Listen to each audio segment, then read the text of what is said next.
Hello ए सांग माने नमस्कार। आज मो यूट्यूब चैनल को आपण मानक स्वागत करुच्ची। आज देखंतु आमर कौन कौन सब लंच रे हेछि। भात डालमा लेकिन भात रा बिछाड़ी थोइछ। भात डालमा माछ भजा बेसन आलू तरकारी हमर भात डालमा। तापर आमे खाइ के टेस्ट करी कहिया माछ भजा केमिति हेछि।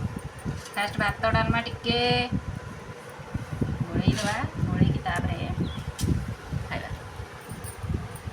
बेसन कले बढ़िया आइटम जानते माछर फास्ट मुंडा देखो भजा है पूरा ताती जोर से माछ टेस्ट कर माछटा टे ठंडा है हल्का टे ठंडा हो जाए माछ टे खाली पियाज टमाटो बेसर दिए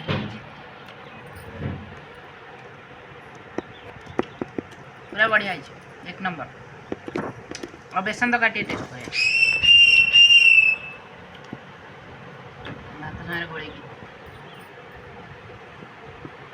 भल अच्छे आपण मान घरे आपण मैंने केमी माछ रांधती कहे कमेंट करेंगे आम चैनल को कमेंट करेंगे शेयर करेंगे सब्सक्राइब करेंगे जमा ही भूलें रही टाटा बाय बाय।